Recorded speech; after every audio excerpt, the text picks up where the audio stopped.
Morning, everyone. I have 8:30. We'll call the meeting to order. Please rise for the Pledge of Allegiance. I pledge allegiance to the flag of the United States of America and to the republic for which it stands, one nation under God, indivisible, with liberty and justice for all. Let me thank everyone for attending today. Next thing on the agenda is approval of the minutes from May 22nd of last year and October 23rd of last year. So I have a motion.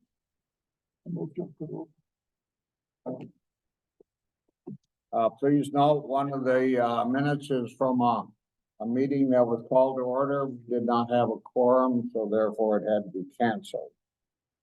I have a motion and a second. Is there any other discussion or amendments?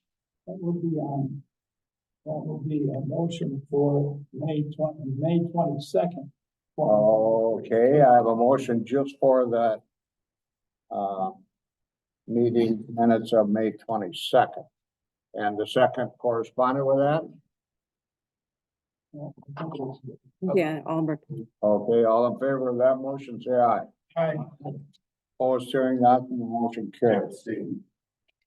Accept the motion to approve the minutes of October 23rd, 23. So, second. I assume there's no discussion on that as the meeting was canceled. All in favor, say aye. Aye. Opposed, hearing none, the motion carries. Minutes are approved.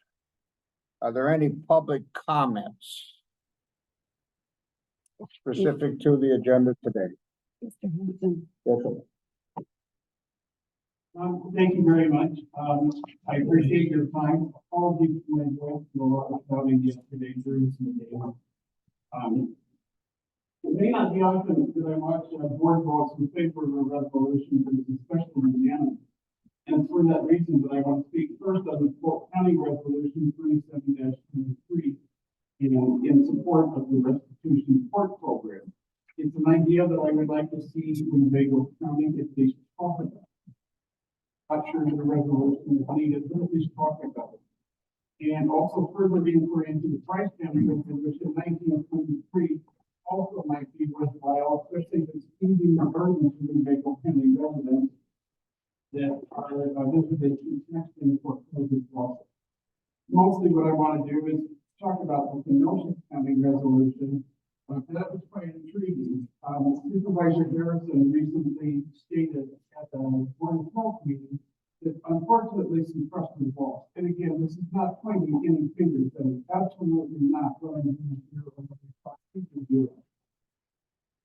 But recently, I did a special research regarding resolution that impacts Winnebago County. And this research brought me to articles including research from the Great Barrington Declaration. I went to whitehouse.gov to see these very credible sources and articles in Nature Medicine, Journal of American Physicians and Surgeons, and Protocol, Dr. Laudico, the State Surgeon General of Ford, NBC News, Newsweek, New York Times, even Pfizer's data, the Mayo Clinic just released a new article. Publication called Future Microbiology, the Journal of American Medicine Pediatric Division, and most notably, Cochrane.org. I don't have the answers, and again, I am not pointing any fingers. I am interested in reestablishing trust, and that might start with something similar to this in Winnebago County. Thank you very much for your time. Thank you. Anyone else who wishes to address the committee under public comment?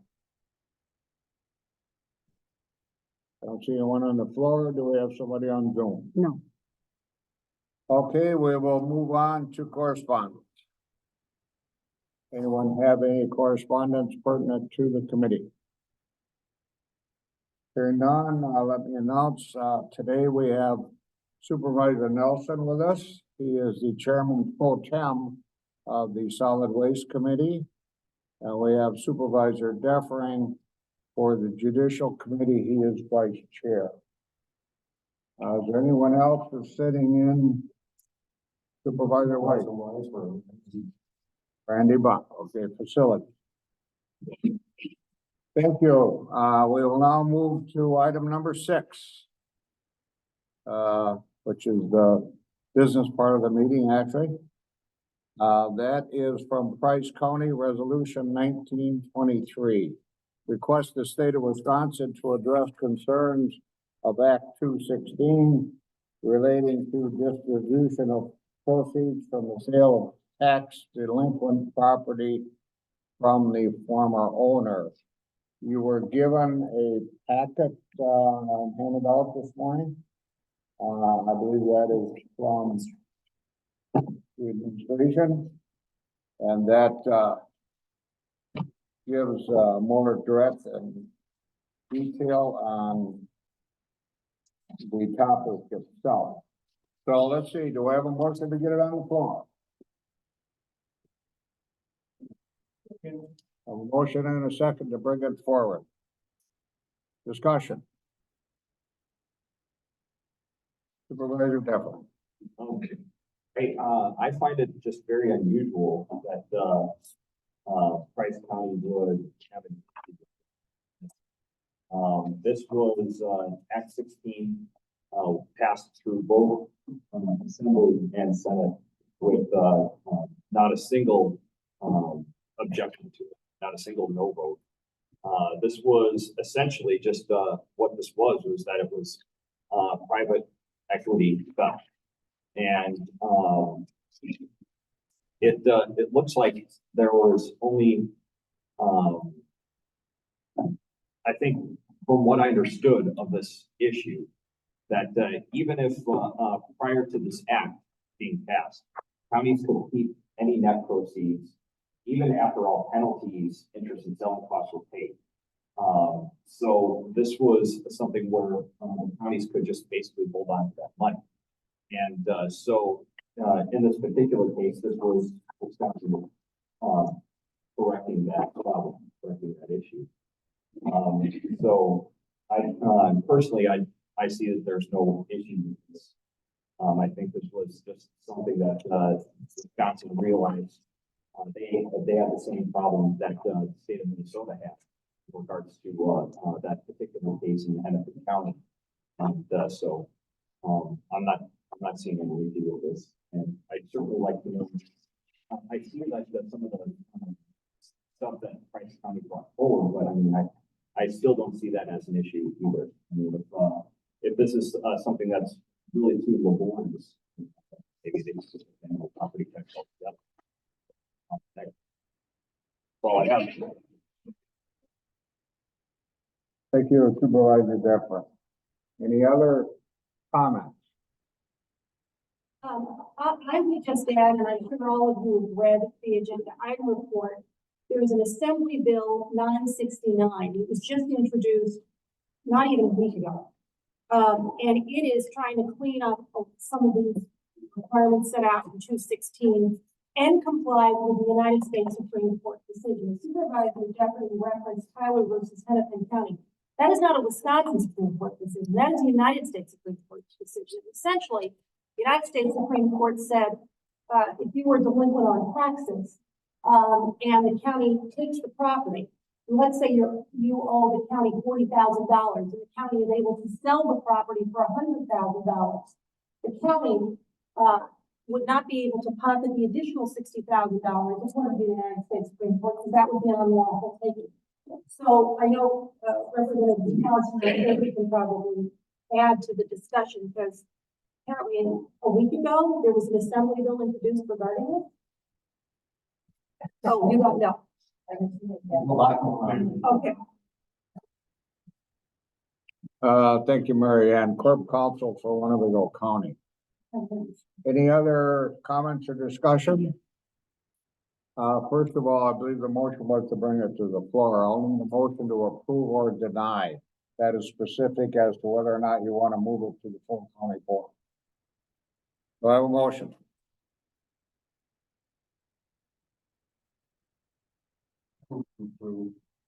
We're moving to approve. I have a motion to approve. Is there a second?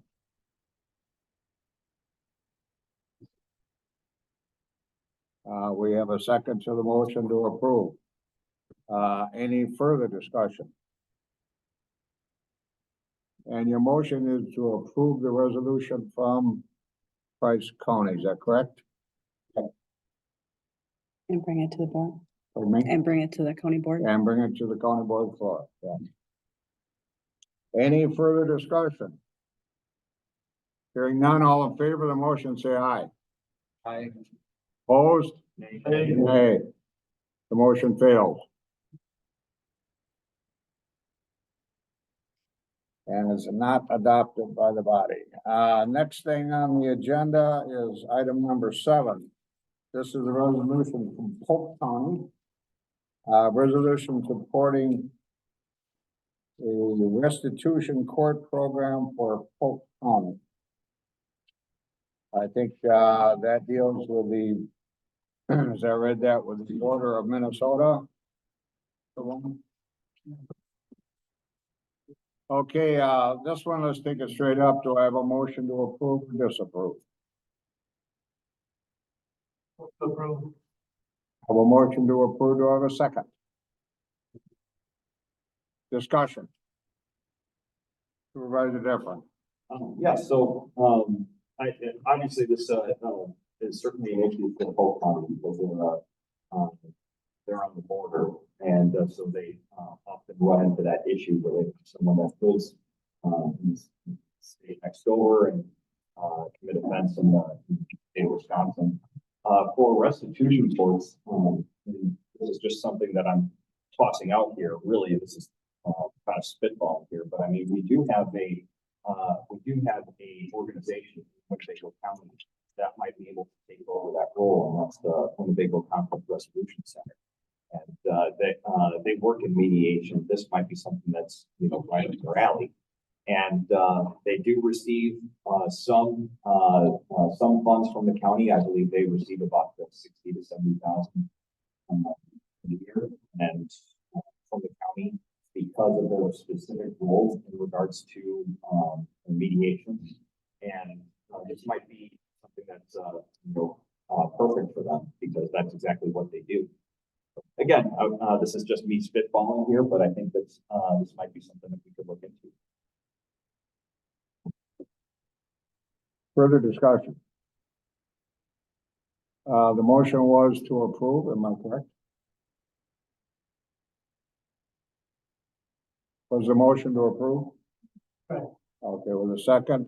Any further discussion? Hearing none, all in favor, say aye. Yes. I don't know how much this pertains to this resolution, but, we were victims in our business and, the court ordered restitution of $40,000 and the people that took the money, decided to file bankruptcy, and the bankruptcy would have wiped out the court ordered $40,000, and we got hired a lawyer to go into bankruptcy court for 15 grand and try to make sure that we still got our 40. So, don't know if that totally addresses this, but I know there are certainly issues and problems just because restitution ordered doesn't make it very easy to collect currently. So, victims, advocates, were of no help to us in trying to prevent that bankruptcy. So, in Benzel, $200,000, we file bankruptcy and you don't have to pay that. Isn't the way it's supposed to work. So, just wanted to share that. Thank you for your comments. Anything else? Hearing none, all in favor of the motion, say aye. Aye. Opposed, opposition, motion carries. Oh, we have a nay, one nay. Motion carries. We go to agenda item number 8. This is from Kenosha County Resolution This deals with the individual health decisions pertaining to COVID-19, government lockdowns, vaccine, and mask mandates.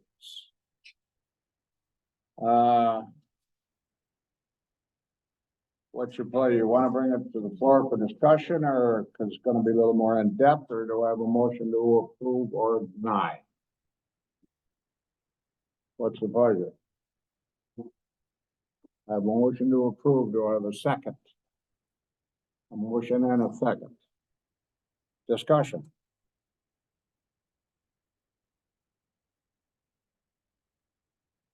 I'll comment on this. I'm probably not going to support this. I'm of the opinion that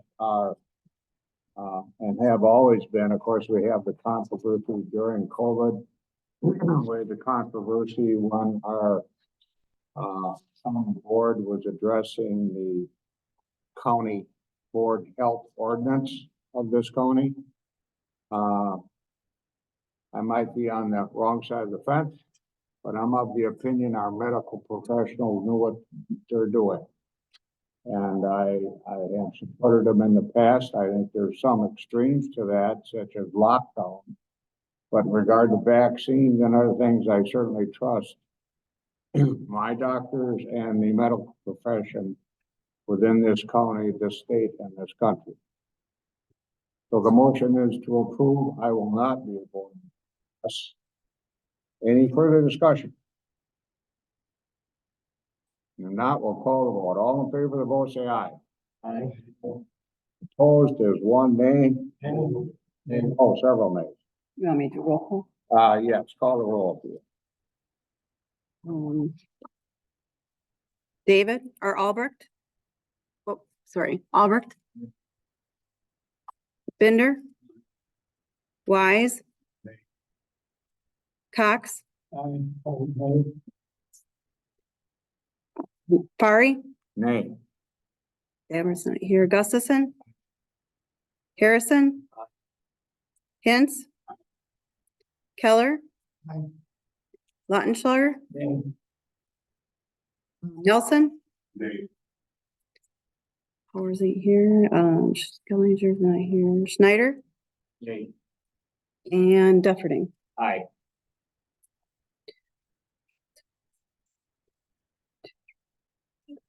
Seven, six. Pardon me? It passes 7-6. Okay, the motion is approved on a roll call vote of 7 ayes and 6 nays. So we'll move forward to the county board for their disposition. Number 8, or sorry, I had the wrong one. Number 9. And I believe there's 2 of them put together on this one. Before I bring that forward, is there any supervisor would like to divide those? We have 2 different resolutions, one from Green Lake County, one from Sawyer County. The topic is the same, of course, but the description in their resolution varies. What's the pleasure? Divided. I will request to divide it. That being the case, we will pick up Green Lake County Resolution 2023 first. That's a 1-page document, gentlemen. Okay, generally this is in opposition to Wisconsin Legislative Reference Bureau LRB, means Legislative Reference Bureau. So does that mean it's not a bill yet? Vertical onto it's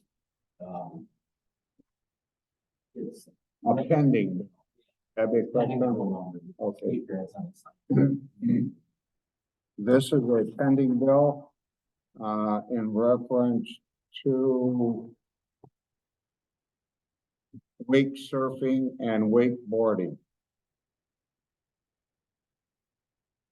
I will call on Supervisor Nelson, who has a background in this area, living on Lake Winnebago in the village of Winnebago. Supervisor Nelson, what's your pleasure? with this coming up is a huge problem, I believe. The one thing like Winnebago is known for, unfortunately, is the green algae, the blue-green algae in the summer. On a couple different voting sites, the big question is which sandbar can we go to that isn't disgusting? And we're doing it, land conservation, we just came up with 3 million to help farmers plant more cover crops, eliminate the phosphorus that's getting into our system. What a lot of people don't realize is that phosphorus has been getting into the system for 50 years. Doesn't do it, being to the bottom of the lake, and the lays there, hopefully kind of harmless, doesn't bother a whole lot. When you take these wasteful, especially on poison and wound, 5 and 7 feet of depth. It's kind of similar to a fertilizer going through and fertilizing a field, because we're just stirring that phosphorus up so that we can create more algae, not to mention the eroding of the shorelines. We spend a lot of money putting rock riprap trying to save the shoreline. You're sending up to a 5-6 foot wave into the shoreline, along with the safety thing where everybody's worried about getting more kayak launches out there. My God, I don't want to be on, I can't fit kayak anyway, but I don't want to be in a kayak when this is going on. And I know up towards Fremont, it becomes increasingly popular where they're actually putting up barricades and blocking it off too. And even our own Convention and Visitors Bureau, with some county money, the latest Convention and Visitors book, the tourist book and so forth, has a big picture of a wakeboard on there with some guy wakeboarding behind it.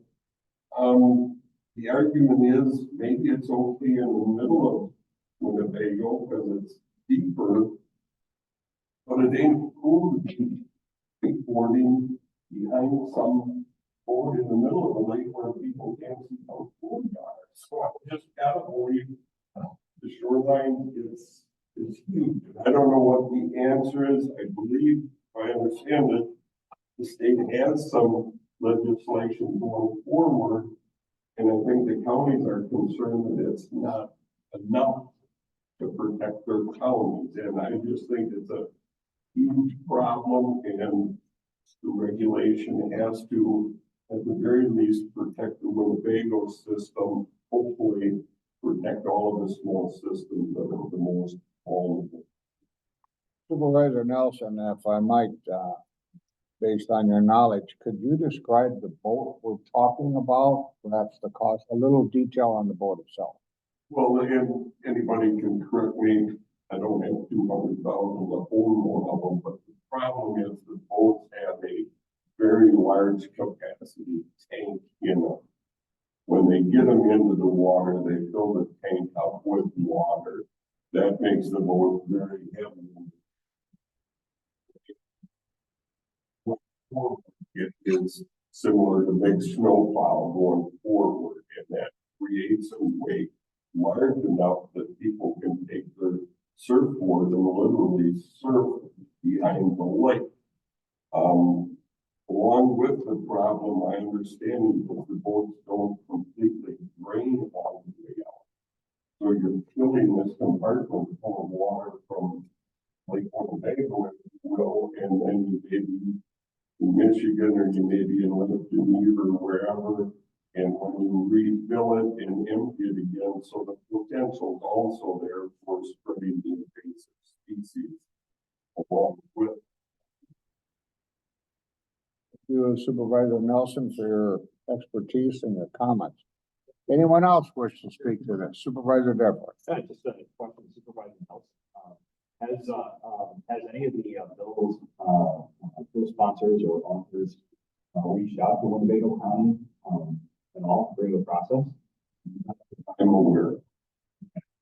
That's kind of what I thought, confirmed my suspicion, because I mean, it just, this, obviously with how many lakes that, you know, the state of Wisconsin has to extend these offers, we reach out to the counties and talk to them about something like this.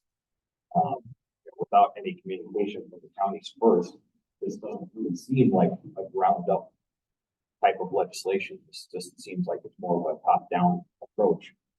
So, I You're appreciate referring supervisor- to top down from a corporate Right, point of view. from a, legislative regulating. view. Yes, let me get your name correct. This is Representative Laura Palmieri. Yes, thank you for being with us today. You have the floor. So that has been moved out of draft and it has been assigned Assembly Bill 656 and Senate Bill 6. So, I think more work has been done on this since this, resolution.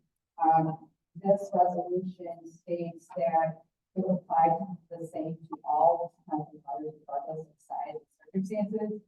However, there are specifics in those bills that refer to size of 50 acres or less and within 200 feet of shore. It's been referred to, but that's been called the public hearing. So certainly folks can reach out to the others with additional concerns and maybe they're not.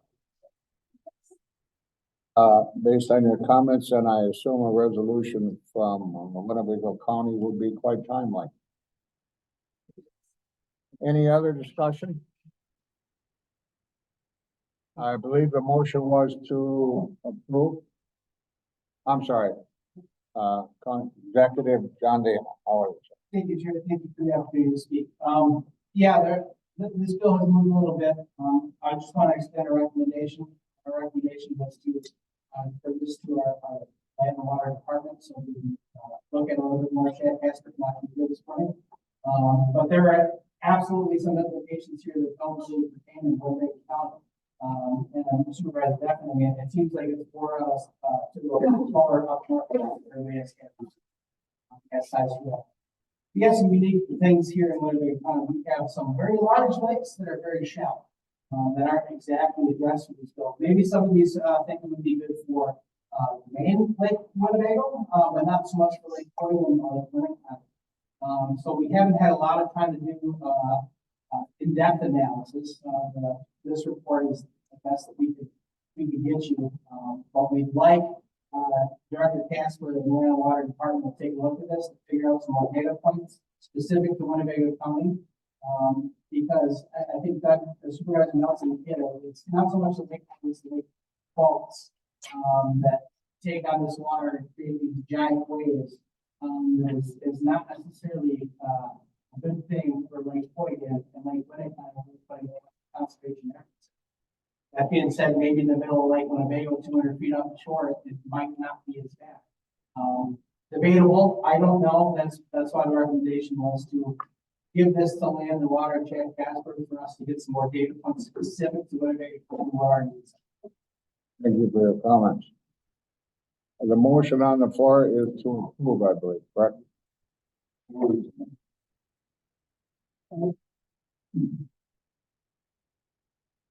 We have a pending motion on the floor. Further discussion? Yes. Okay. I'm looking at both of these resolutions. One is much more detailed than this one. I would suggest that we find some way to either detail this one or move on to the next one in order to get some detail in what we want in a resolution.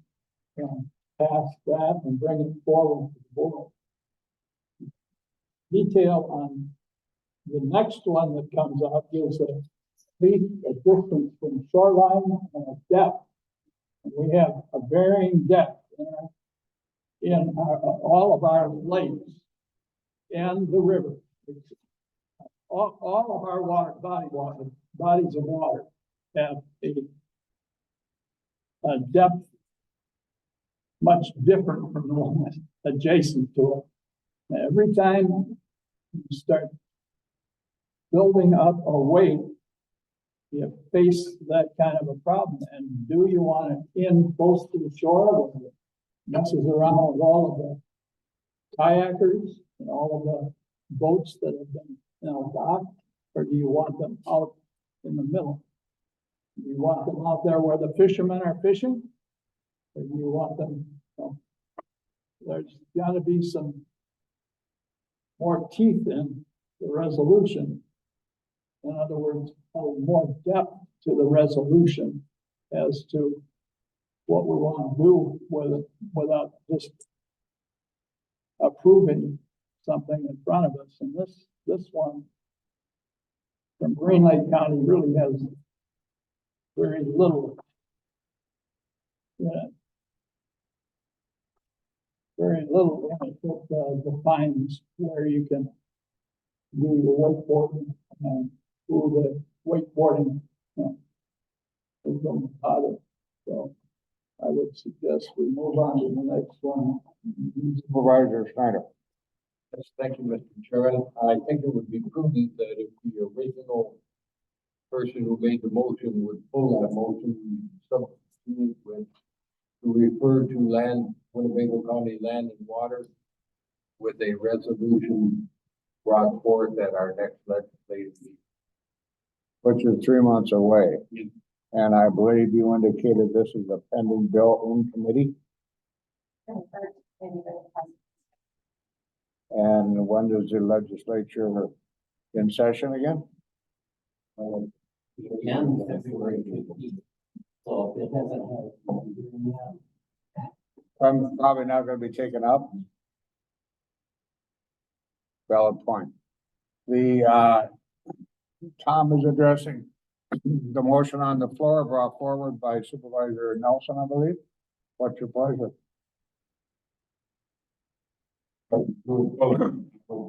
Resolve that we send it to Land and Water to bring back. I prefer to do is pull the Green Lake County resolution, but I'm all in favor of the one from Sawyer County, at least. That one seems to have more teeth in it, and I think it more pertains to, what we hope to accomplish here. So then, are you suggesting you're withdrawing your motion and you're moving to take no action on the resolution Green Lake. from Green Lake County? You're pulling a motion? The second agrees?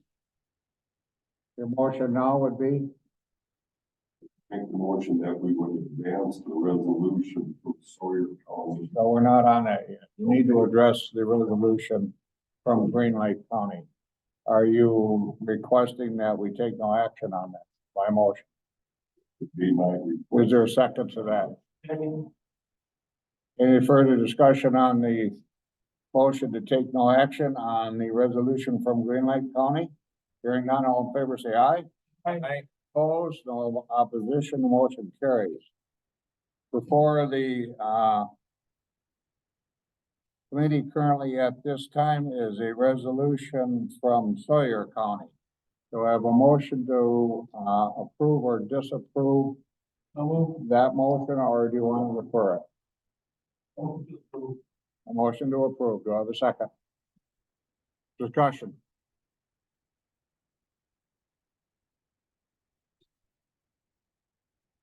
Yes.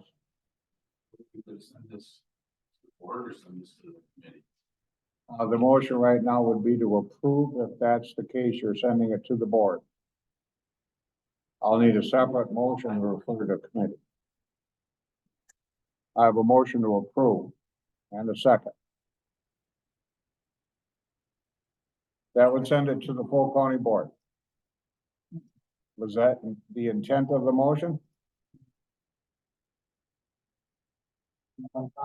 Oh, yeah, it was. Okay. Okay. The motion is to approve and accept the resolution from Sawyer County, and send that to the county board. Any further discussion?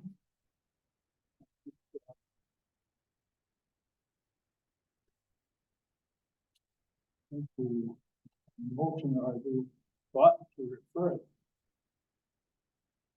And have, You have to deal with a motion on the table. And if this motion is referred to the county board, you would need to defeat that motion and then bring back another motion to refer it. Representative Palmer. Oh, thank you. I just want to bring up a recent crisis that, city of Oshkosh experienced, and it relates directly to this. This because, I wanted to.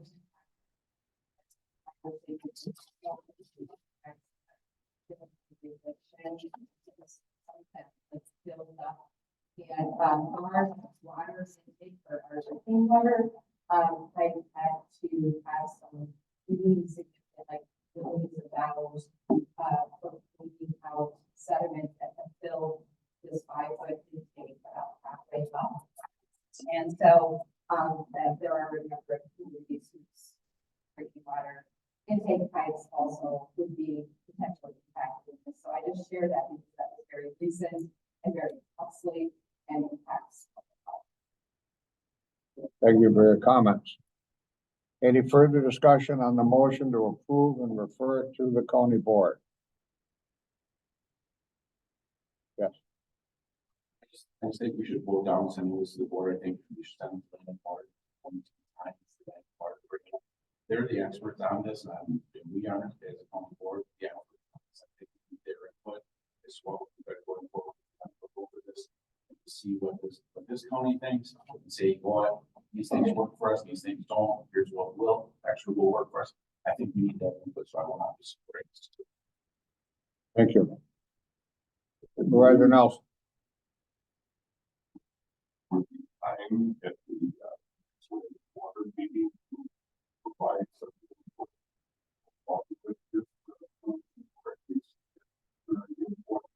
Prior to before the board.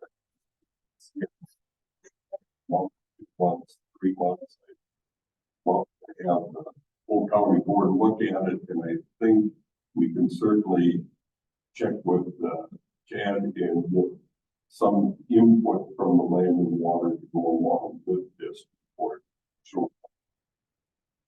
Okay, so if I interpret what you're saying correctly, you're suggesting if it goes to the full county board, CAD or a committee, disposition could be part of that, package being brought before the county. Tell you his comments and his opinion. I think we can move this to the county board and also get his input at the board meeting prior. Thank you. Any further comments? Yes. If we do send it to land and water, can they not refer this on their own to the county board more timely than we would? So it wouldn't take 3 months? My thoughts would be if we refer it to land and water, it needs to be referred back to ledge committee. We're referring it to land and water for a disposition. Is that correct? I just want to clarify the request for administration. It was, the request was to send this land and water department. Obviously, this body is the body that uses funds. Yes. So make sure we do that. That being said, it would be within this board's ability to call a meeting just for that topic. If you wanted to, we can do that with them. Chad would have recommendations. And our concern is just to make sure that we have recommendations specific to Winnebago County. I mean, I mentioned Lake Point and Lake County, so it's beautiful. A lot of areas that are large water that are shallow. So that was the only recommendation that we wanted to do on the gas. Referring to the land water department and not so much committee, and then bring it back here with further analysis. They have two different directions there. Tom, The exact sentence, that we have the ability to call a special meeting just for that item. So for the ledge committee. fully agree with the county executive. We should refer it to land and water, and even if we have to have a special meeting before the next county board meeting, let's do it. Get land and water to weigh in. Supervisor Bender. on line 20 where it says the lake's gotta be at least 30 feet in depth. We have no lakes in one county, we've been totally under 30 feet deep, right? So there'd be no way, like Supervisor Nelson said, in the middle of Lake Winnebago, we didn't do 20 any harm. So we would be sending our residents to Green Lake, I guess, I would support it because it's eliminating any possibility of Winnebago County ever do that. And I just don't think that we have to take that option away from our citizens. I wouldn't be supporting it if it went through land and water unless that was the viable. So that basically we would have that option here in the middle of Lake Winnebago. Supervisor Nelson didn't think that would be anything. So I would be in favor of letting them do that, providing they weren't damaging the shoreline. We did just put $3 million to preserve the shoreline. So I just want to wreck the money that we have working to preserve the shoreline to have somebody destroy it with a bullet. But I really don't think that we have to eliminate it if it's something that's popular and people want to do it. If they want to go off the middle of Lake Winnebago and do it, I would be fine with it. But if we would approve this, it would be nowhere that we have a lake that's 30 feet deep. Well, if we have the opportunity to call a special meeting and it doesn't really delay it, I mean, I'll pull my motion to send to the board and. Well, we can call As long as it doesn't take 3 months, I mean, to approve it. we can call a special legislative meeting. However, it's been demonstrated, we don't always have a quorum, so that might create an issue. We can do that, whether or not we get a quorum would be the question. One, delay it. Okay. So are you pulling your motion? No, not this moment. Yeah, okay. The motion on the floor is to refer this to the county board. Any further discussion? Supervisor Nelson. Maybe misinterpreting or it won't have nearly as much of an effect in the middle of Lake Winnebago. However, there's reefs, there's where it's 21 feet deep and where it's only 12 feet deep out there. It would certainly, in my opinion, still impact Lake Winnebago, not to the same extent that it would have a horrible impact on Winnie County and Beautiful. And just for the record, whatever happens in Winnie County and Beautiful, we send all of those issues right down the Winnebago eventually. To your point, in addition, there might be a phosphorus. As we've indicated, the phosphorus problem we have in Lake Winnebago, 50% of that pollution lies with the silt at the bottom of the lake. So the less we disturb that. Any further discussion? I'll repeat, the motion is to approve and send it to the county board. Let's call the question. All in favor, say aye. Aye. Opposed? Call the roll if you would.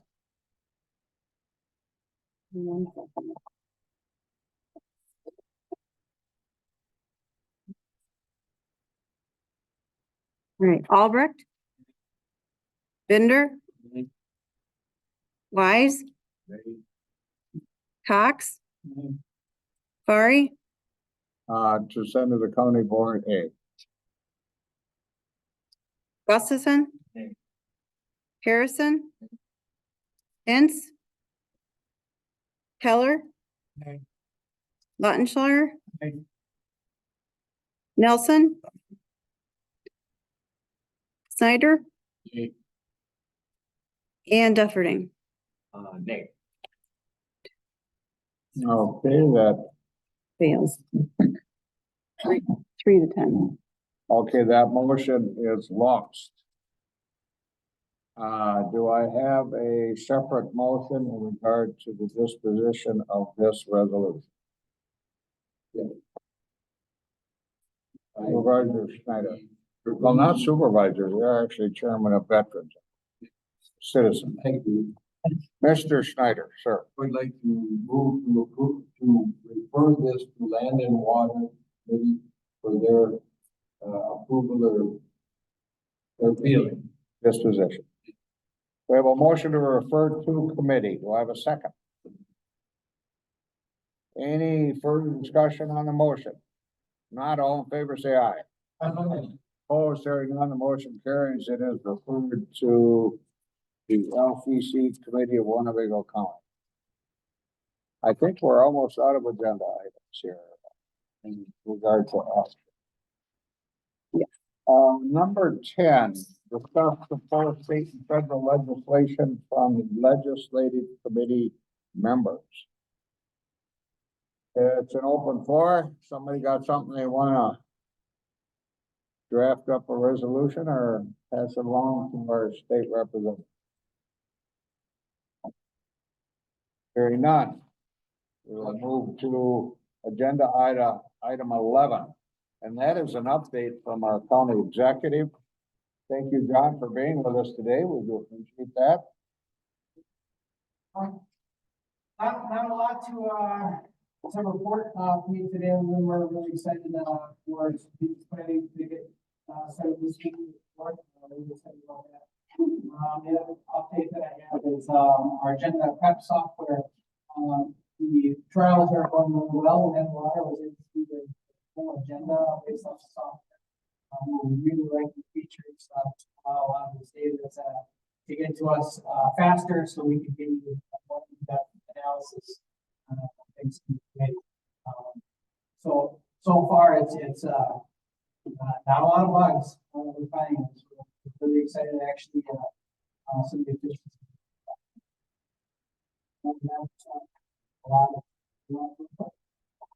Thank you, John. Is there any questions from the committee members to John? Hearing none, well, thanks, John, once again, especially for attending. Update from our state legislators. We have with us here Representative Michael Schra, Representative Palmieri, and Representative Gustafson.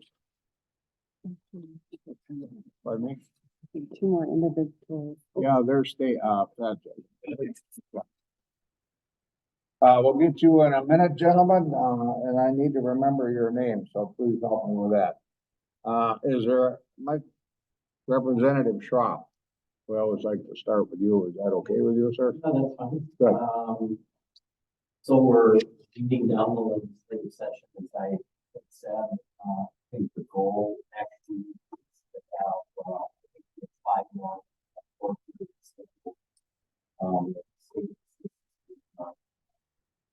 Work sessions. So any bills, that haven't had a hearing, unless there's a big push, probably not to be done. This is the time to do it. It's out there that really haven't done a whole lot, trying to get them pushed now, to get on the forefront. So legislatively that, that's about all I have to report. With our budget, just wanted to give a little bit of an update, for the $13 an hour raise that we gave, correctional officers. On, our facilities and employment in our facilities. The vacancy rate has dropped in every single facility except Waupun. And it's really attracting a lot of individuals to go into corrections as a career. The academy that is just starting up has 234 people in the academy. And that's the largest, I think largest overall of the size of an academy. And there are a lot of applications for individuals that want to go into corrections with the starting wage starting at $33. You go to Waupun, you'd actually be making $42. One of the complaints we're hearing that I'm getting a few emails and calls about is they're not getting enough of it. So I think that's a good problem we have considering and almost $90 million a year on overtime. Department. So things are going well there. There is an issue that was brought to our attention about Wisconsin Resource Center and individuals that are placed there when they refuse medication. They have to go in front of the judge. And I guess what's been happening recently is some Winnebago County judges are interpreting the state statute and sending those cases on to other counties for the individual who are the individual committed the offense. And so what's happening is these judges in these other counties don't know anything about the case and they're throwing them out. So it's coming back and these individuals at Wisconsin Resource Center are not getting the proper medication. Might have had some discussion with Judge Wolf about this issue, and he has brought it up to the other judges. He has the hearings in Winnebago County, but there are a couple judges that are not having hearings, so we're working with the Wisconsin Counties Association on that.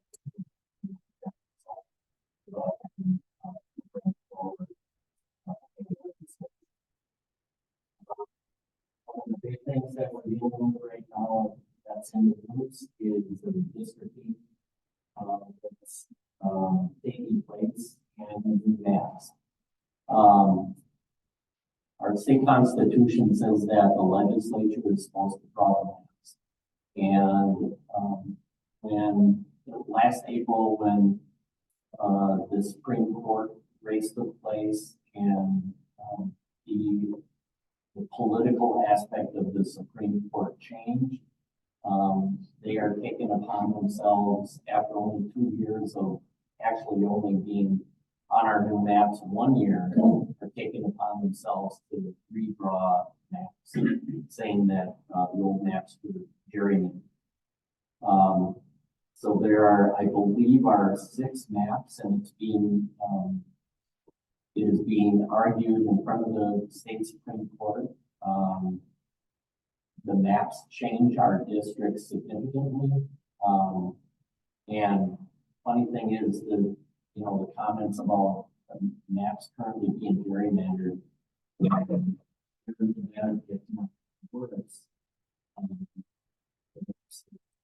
Drawn in a couple of the maps.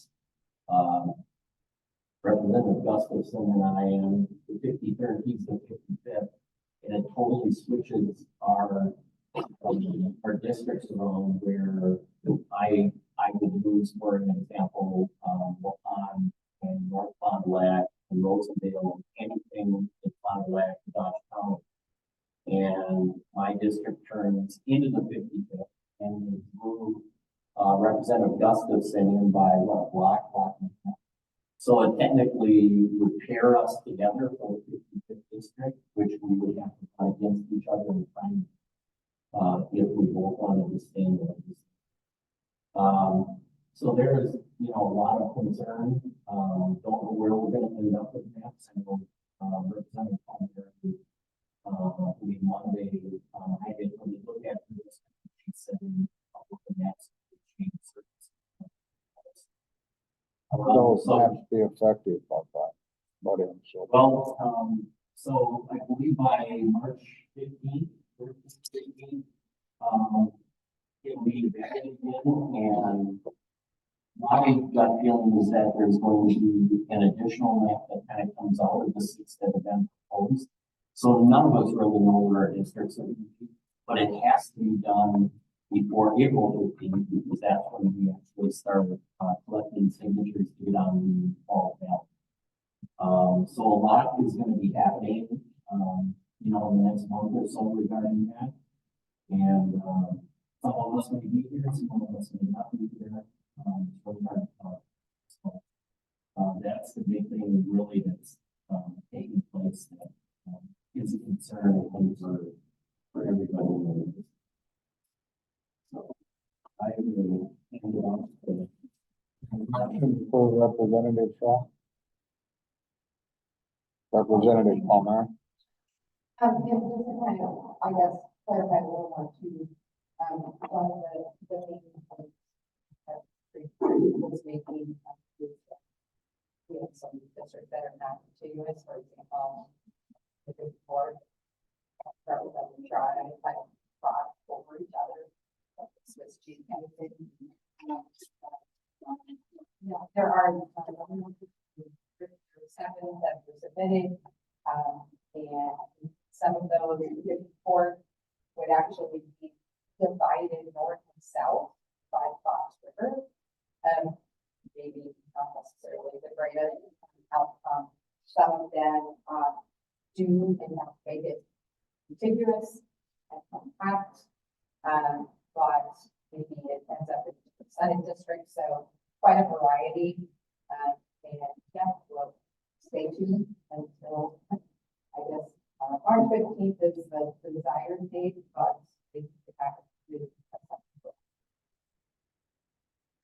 Thank you, Representative Gustafson.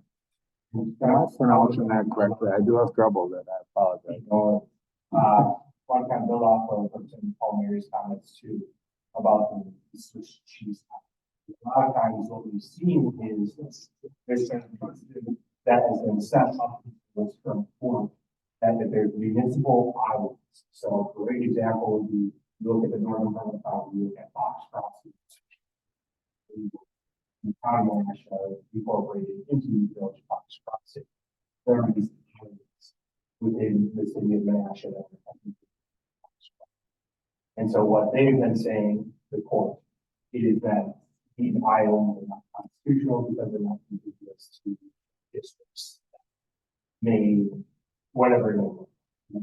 So what you've seen is certain maps where these islands appear, but technically it's municipalities sticking together with the rest, even though by land.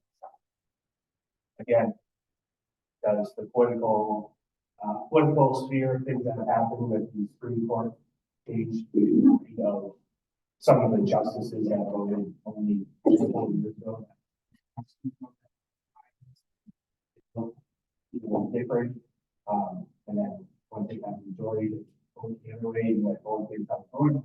So it's a lot of politics, for sure in that regard, as well as when you really look at the maps and you look around the areas. And a lot of what we're seeing is every single map that was submitted, I don't care what the representative, either it's Representative Murphy, Dahlman, who's down in the state. So I live in Fox Crossing, so I can go up and Murphy, who's in Greenville, I could be a Straw, who's over in Greenland. I could be with Representative Peterson all over what happened. So it's very interesting when you see these maps, you see all the areas, you look at one side that's not all paired together. So I think it's pretty political in nature, and we're obviously respect to it. Other than that, at the end of last month, we really wrapped up the speakers task force on and actually Representative Paul Mayer was also with me on that. We have a report coming out this week with our pretty much our findings, what we learned, what we recommended. Trying to be super groundbreaking on that issue. It's so early in AI that we want to be sure that we have an eye on what could be nefarious and some things that we can maybe address right now, but we want to be ready to react when industry chooses not to regulate themselves. So a part of that report includes a recommendation for a committee on emerging technology for next session and hopefully a standing committee going forward. So we have people who are ready to react for particular regulations. Then the other major topic that we probably can use is medical marijuana. The policies that are medical marijuana as a plan in the state of Wisconsin. Kind of getting into the crux of it, I think a lot of us want to see some form of medical marijuana brought to the state. I personally, will speak for myself, I don't know if this is exactly the plan we should go with, but we'll work through the process. And obviously,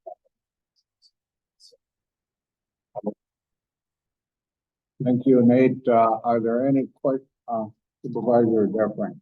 Thank you, Mr. Chair. Yes, in regards to, medical marijuana, and I have some very big issues with this. And, you know, I'm all, as you know, I made my proposal for Winnebago modification in regards to penalties in regards to campus. And I'm very concerned that this is just basically taking one step forward and two steps back, because this is, what it does is that it creates expansion of government. So you're creating like an Office of Medical Cannabis Regulation. So you're creating this new department, but you're saying that you're legalizing some type of cannabis. And not only that, but because of how restrictive it is, it creates this bottleneck. So basically, somebody could get medical cannabis finally after all of this, all of these years, but because of how restrictive it is, that medical cannabis could be as equally expensive as the pharmaceutical pills that they now take in order to alleviate some of the symptoms that they have. So this could actually create a secondary black market, and when really, to me, this just seems like it's the solution is simple. I mean, I've got some radical opinions on this. I think that the people should be able to grow it in their backyard and sell it in their front yard. But at the same time, I mean, this right now looks to me, it looks heavily like somebody from the Wisconsin Tavern League has been very involved in this legislation. Not sure if they have been, but it sure looks like it to me. It sure looks like that they've been very involved in this legislation. And this, I mean, the fact that they're state-run dispensaries, that just, has anyone ever been to the DMV? Anyone has been to the DMV? I mean, have you seen the quality of service there? Do we really want to have that here? I mean, we're getting no actual market competition. And so because of that, I just have very strong issues in regards to that particular legislation. I think that this definitely needs to be amended because this is way too restrictive. And I don't think that we should even look at states like Minnesota, because I think that's very restrictive as well. We need to take a look at this and make it a little bit more open to the market and make it a little bit more open to competition. I think that Wisconsin just needs to realize that it's time for us to finally make this a little bit more free. So I just have some very strong issues with that. I really think that this needs to be addressed before February, before we make your vote in February. Because as it stands right now, this just seems a little bit too restrictive. Not just a little bit, very overly restrictive. Thank you, Supervisor Dufresne. Representative Schrock. Representative Supervisor Dufresne, I can guarantee you that the Tavern League was not involved in this legislation. I, along with 5 other legislators, probably had about 7 or 8 meetings in the drafting of the language of this bill. So, you know, what we looked at is what's happening in a lot of different states. And the reason we went with state-led dispensaries is because we felt that leaving the competition was the best way. Individuals will be able to qualify if they are on a list of certain medical conditions.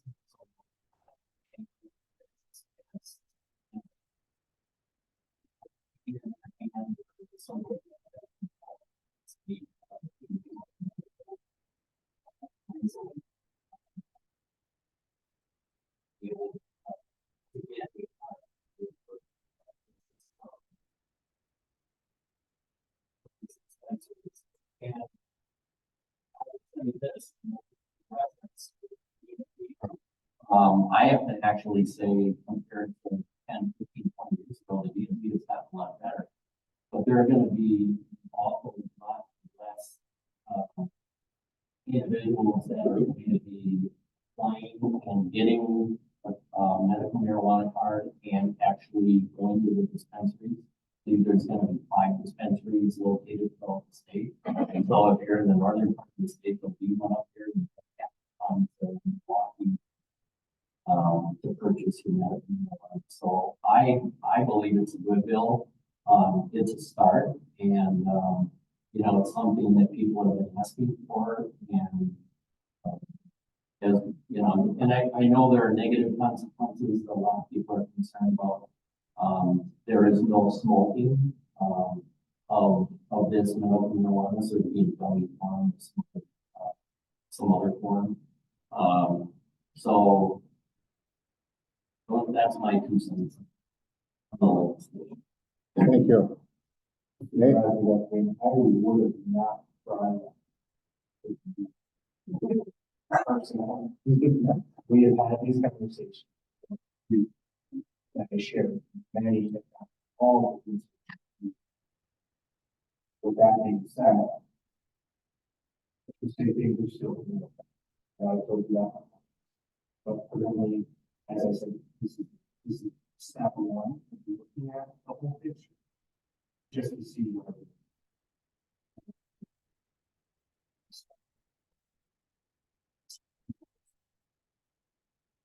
think that, I mean, it's still up for a vote in February. I've made my stance vocal on this. I think that, it needs to be worked on more, make it more free.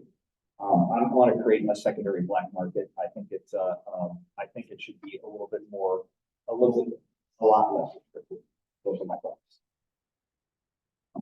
Thank you. Any other questions, Supervisor Nelson, of our representatives? Totally switching subjects. I discussed some earlier, would like to get some potential for the sturgeon being placed on the endangered species list. And aside from the huge economic impact, I just recently got to chat with Kendall Kempe, who was the fifth island of here for 20 years. And he certainly predicts that this year the sturgeon that you see are going to be skinny, almost sickly looking, because there's very little forage out there. There's no desert shad, there's very few trout perch. The sturgeon population that is robust and healthy is eating up as many redworms as they can just to survive. I know that the Russians twice paid to send Ron Brook and Kendall Kempe over to Russia. We have the data and the knowledge to help the Russians save their sturgeon. Also, data is ever in the population from the Winnebago system that we have a harvest. The other data from the harvest to take the samples, the age and the sex, etc. There may be areas in the U.S. where the Endangered Species Act has a purpose. In Wisconsin, specifically in Winnebago County, what is being done to try to make sure that we are moving into that?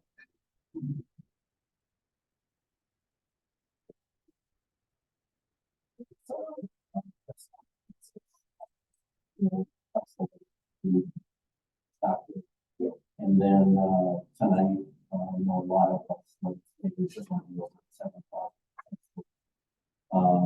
And I would expect, that place to be packed, because I know, you know, there's a lot of concern about putting them on endangered species. I think there'll be a lot of us, I'm sure will be there, and a lot of other individuals that would be affected. Thank you. Any other questions for our state representative? Thank you, Mr. Chairman. I just want to say that you guys are remembering you guys. Because since 2010.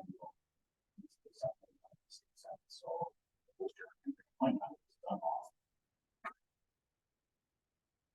It's done off. Any other questions of our state representative? Hearing now, we'll move to the federal side of, our agenda. Please identify yourself, Mr. Wood, sir. I apologize, both the lady over here and yourself. I forgot your names and it's not on the list to help me out, so. If you want to go ahead. I'm not chief of staff for Congressman Glenn office. Touched on a couple things. I was going to, since the stirring the spirit issue just came up, both Congressman Grothman and Congressman Gallagher will be at the press conference this afternoon.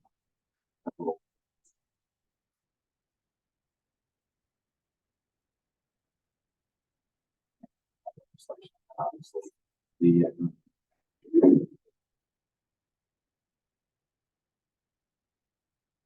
know, obviously it's a big deal. So we're definitely checking in on that.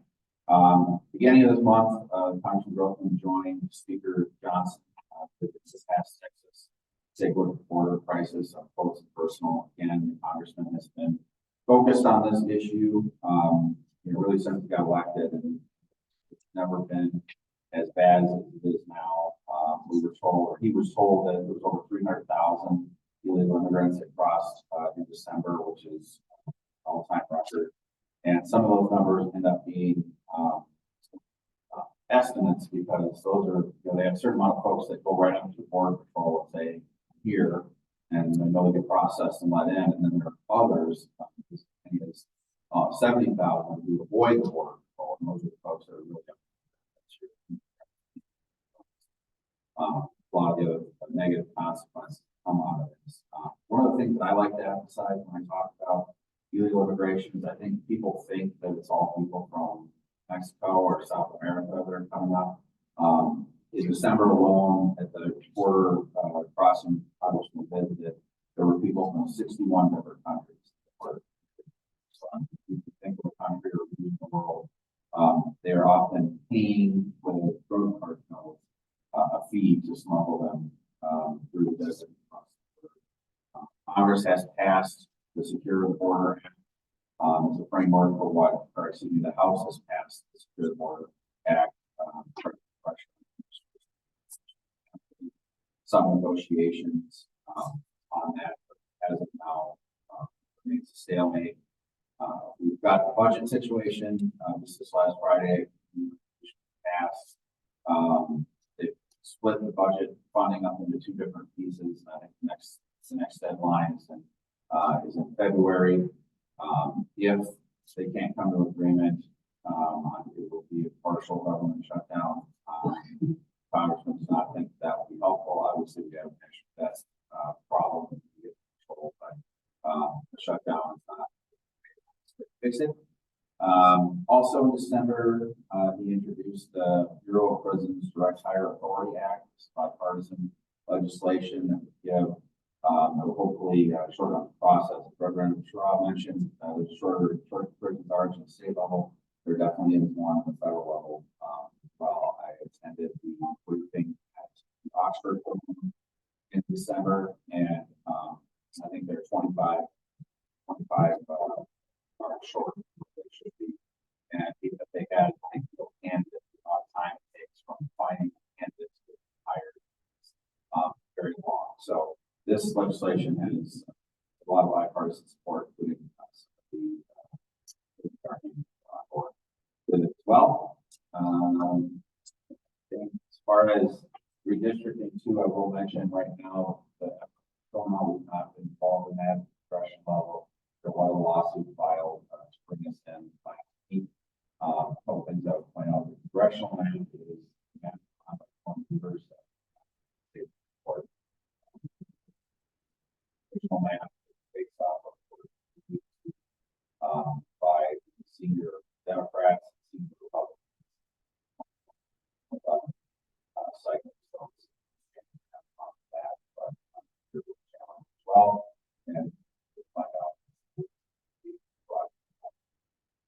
Thank you for your report. I'll get back to questions. Good You, morning, I'm Jennifer Garner, I'm Jennifer Baldwin's regional. Mr. Baldwin, of course. I apologize for being late. A little diversion of courthouse, but I did it. So, well, the first thing that I want to mention is something that has its roots here in Winnebago County, and I'm really excited to see next Mr. Snyder here to let you know that if you hadn't heard, Senator Baldwin's Commitment to Veteran Support and Outreach Act passed the U.S. Senate unanimously in November. This is legislation that will provide more resources to county government, and in particular county veteran service offices, so that you can fully support the hard work the CVSOs do in helping our veterans get the benefits that they've earned. And the genesis for this legislation was Mr. Snyder and the former CVSO, Joe Olive. And so it might not be listed in the bill title or anything, but I hope you all can take great pride in knowing that this board was responsible, in particular Tom and Joe, were responsible for getting a piece of legislation introduced, at least passed in the Senate. It's going to help our veterans everywhere in this nation. So I think it. I have for.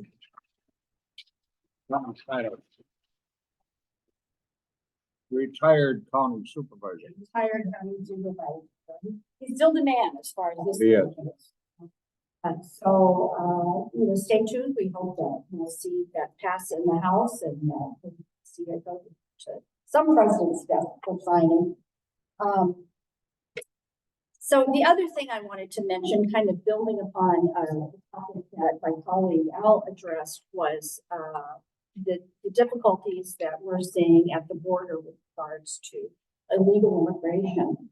And there's a couple of things that have happened on the Senate side. In the Senate version of the National Defense Authorization Act, Tammy was able to include the Fend-Off Fentanyl Act, which is bipartisan legislation to combat our fentanyl crisis by targeting the illicit fentanyl supply chain, which is coming from chemical suppliers in China and to the cartels that traffic drugs in Mexico. So we know that, you know, we've got to take some pretty aggressive measures to get to stop the flow of fentanyl into our communities.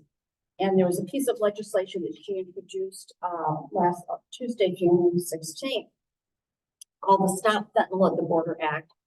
And it would appropriate $5.3 billion to hire more law enforcement officers at the border, expand bonuses for customs and border protection personnel, and hire essential staff to support CBS officers and border patrol agents. It would support the procurement and deployment of non-intrusive inspection systems, you know, trying to increase our effectiveness in utilizing as many tools as we can to identify the illegal transport of drugs and other materials across our borders. Creates a more structured outbound inspection program to increase seizure rates for firearms and currency flowing out of the country, because we know that a lot of these drugs are coming in, and in return they're getting paid with firearms and other currency. But I think really important is supporting and expanding the existing fentanyl interdiction efforts by investigative law enforcement agencies and task forces inside this country, because we know that this becomes a local problem once it gets across the border and into our communities. And building on that, Senator Baldwin has introduced two pieces of legislation that try to address that. And I'm very happy to say that your sheriff supports it. It's a fairly recent legislation and effort that we've initiated, but there's two bills in particular. One is the Bipartisan Safe Response Act, which would ensure that first responders and other essential community members have access to training on how to use life-saving overdose with reversal drugs like naloxone. And it would authorize $57 million per year for fiscal years 2024 through 28 to states, local government, and government entities and tribes. And the grants can be used to ensure that first responders and members of key community sectors have knowledge and training to utilize overdose reversal devices, technical assistance and training. And I know that we were in Sheboygan County on Saturday And they had, the sheriff there, had shared how one of their, county jailers had actually, was, inspecting a backpack for an inmate that was being processed. And there was, I think, marijuana laced fentanyl. And the, corrections officer was exposed to that and they had to, administer naloxone, immediately and fortunately able to save his life. But, you know, it's just all too, common and easy, I think, for there to be an accidental exposure to our first responders and law enforcement, because the amounts to kill you are so minute that it's not like you can see it. And so, so that's one piece of legislation. The other one is, the Bipartisan Reentry Act, and this would allow, benefits for Medicaid eligible incarcerated individuals, 30 days pre-release, and makes it easier for states to provide effective substance abuse disorder treatment and services, allowing for smoother transitions to community care. It doesn't change who is eligible for Medicaid or CHIP coverage. It just ensures that there's a warm handoff to those that are already eligible. And this is another piece of legislation that Senator Baldwin has introduced that's in response to what she's heard from the law enforcement community, county governments, others that are responsible for crime, to support the reentry of incarcerated individuals in the community. What was happening is they would get into the county jail, they would go through treatment, and they, you know, might not be drug addicted at that time, but because there was such a long wait time for them to get back onto Medicaid rolls, if they were eligible, that they would often relapse. Again, I'll just share something that Sheboygan County is doing. Is they now have a staff person who they're able to administer Vivitrol, which is a very effective anti-substance abuse agent. It's given by shot. They take it every 28 days. They administer the shot before the inmate leaves the jail so that they have time then to get connected to treatment. So within 28 days, they've got another provider that's able to continue their substance abuse treatment. But this also provides support to help inmates find jobs, housing, transportation. We know that a job is the best antidote to recidivism. And so whatever communities can do to help these people that are incarcerated find employment, and we know that we are desperate for workers, but that they've got to have a place to live. We've got to figure out how to get them to their work and got to make sure that they have the medical care that will, you know, see a more successful reentry program and hopefully solve a lot of other problems as well. There's a lot of other things that have happened in the year last year, and I've got about 20 pages of accomplishments, but I am not going to take up any more of your time with that. I hope you'll always feel free to visit our website. If there's a particular item that you're interested in or policy issue, if not, let me know. I'm happy to provide you with the latest information on work that Senator Baldwin is doing in other policy areas, but I think I'll just close for now on with those few items. Thank you for your report. Are there any questions from the committee members for our federal representative? We'll start with the Oh, thank you. Yeah, in regards to immigration, has there been any legislation to address the backlog with regards to processing green cards? Because it looks to be that there was a spike in backlogs in as recent as just a couple months ago. I think that there was a 50% increase in backlogs for processing. So we're looking at like over 300,000 people waiting to be interviewed that haven't been interviewed yet. Has there been any legislation to address the process of that backlog, to address that backlog, to see what we can do to increase staffing so we can get a faster process? Before you answer the question, would you define green card for the benefit of everybody? Sure thing. Well, a green card is just basically the ability for them to work within the United States. Okay, all right. Thank you. Do we have a response from our federal representative? No, let me just say, I don't know. But I'll find out. I'll find out and I'll make sure that we get an answer to that question for you. I know that we have increased our immigration caseworkers in our office, because, since 2016, there's just been more or less an increase in immigration case work that we're seeing. And so I can tell you, we've had to staff up to try to help resolve some of these issues.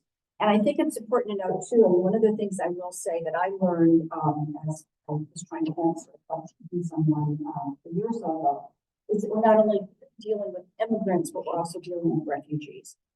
And so we're two distinct populations, and it does require a lot of processing and paperwork. And I think that, I mean, it's, in this case too, it's like, it's not necessarily just simply hiring new staff. I mean, I really think they could probably just take existing staff and just move it around, change their responsibilities.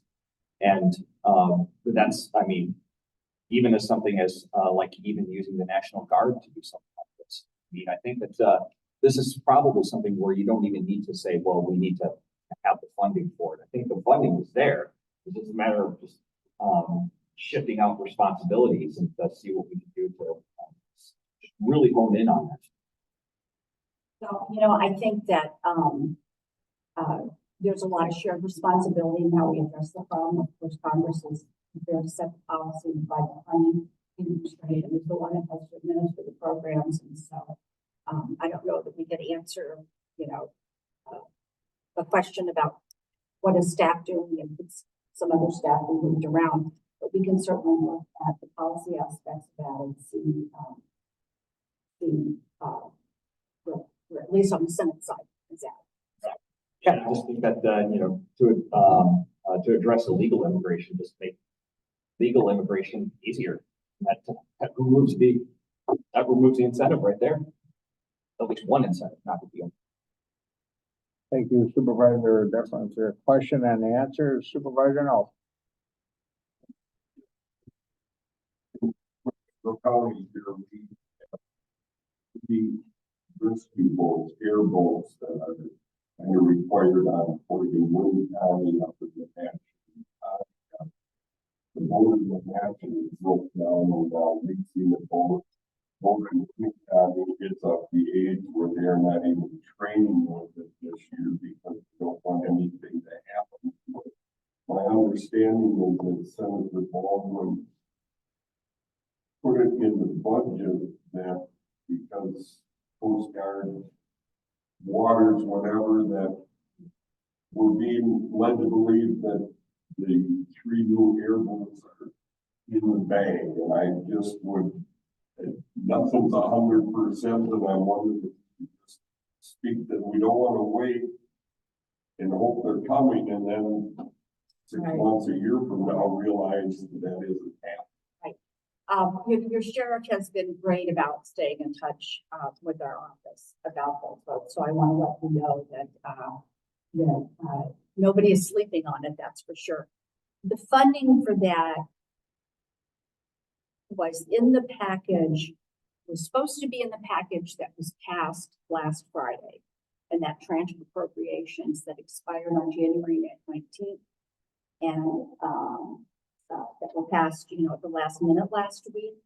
I haven't had a chance since I came here first thing this morning to check with our legislative director to see exactly where the funding is for that vote.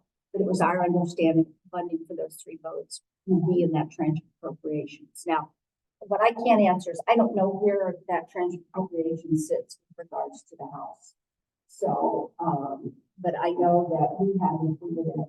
And I promised the sheriff that as soon as I found out where it was, I would let him know, and I'll be happy to share that as well. So, but yeah, we got your votes. We got your votes. There's been a lot of people, there's been a lot of lives saved with those boats. We found out. Yeah, yeah. It should be. Thank you. How was that funding approved? Is that, legislative action or an earmark? That was, yes, that was a community directed spending. That was included in the. We also heard it was delayed till March. Can you comment on that?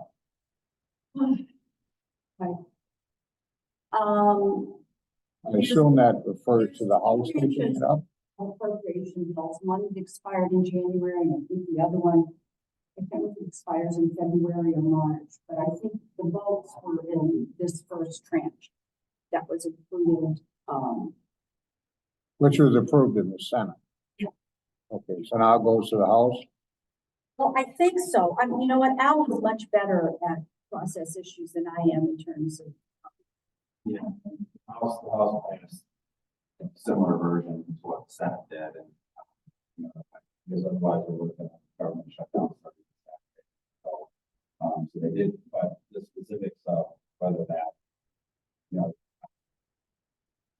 normal legislation, House passes it for the Senate passes it for, they have what's called a conference, and come together to discuss similar bills that they have to repass both houses. In this case, because of the deadline, they tend to pass it as opposed to the conference.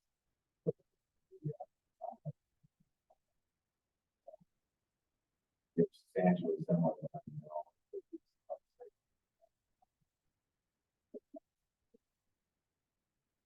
The March delay is not necessarily accurate. It could happen quite sooner. Yeah, it could be, no, I can't, you know. Thank you. Any other questions? Follow up, Mr. Just Or to we're gonna- clarify,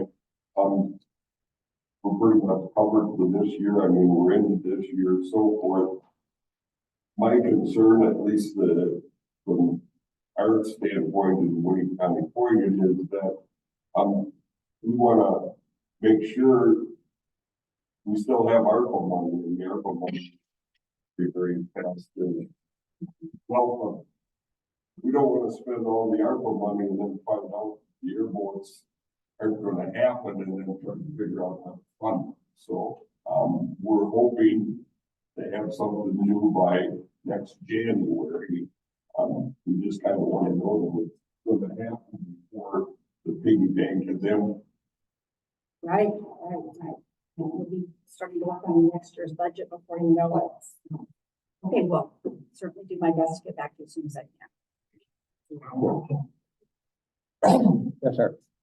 So, I'm appreciative of this. This is a significant issue, especially with last year, we had record overdose death rate. We don't receive that county mostly attributed to fentanyl. But I think addressing just that on its own without some sort of actual solution on the legal immigration that's coming through is just slapping on the lid.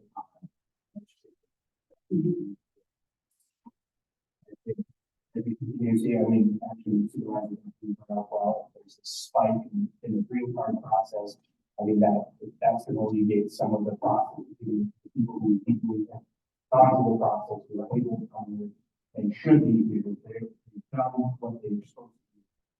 But when you're $300,000 deaths in some, you're talking the entire box cities every month just to drop it.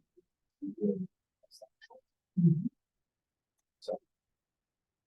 Any other comments for our federal representatives today?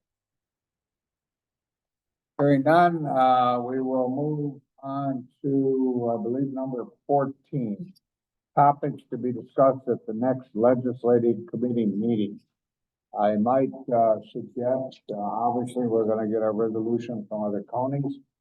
So perhaps Supervisor Nelson, working with Corp Council, would like to draft a resolution addressing the sturgeon issue. That'd be good. Just to know Marianne and see what you can put together and bring it back to this committee. Any other discussion from committee members about the agenda for the next meeting? Hearing none, the next meeting obviously is gonna be March 25th. Unless a previous meeting is called, to a deal with the, issue with the resolution from, I believe it was, Megan County, was it? Sawyer. And the legislative committee will take that up and then we'll take it from there. I see nothing else on the agenda. Anyone have any comments before I call a motion to adjourn? Hearing none, I'll accept the motion to adjourn.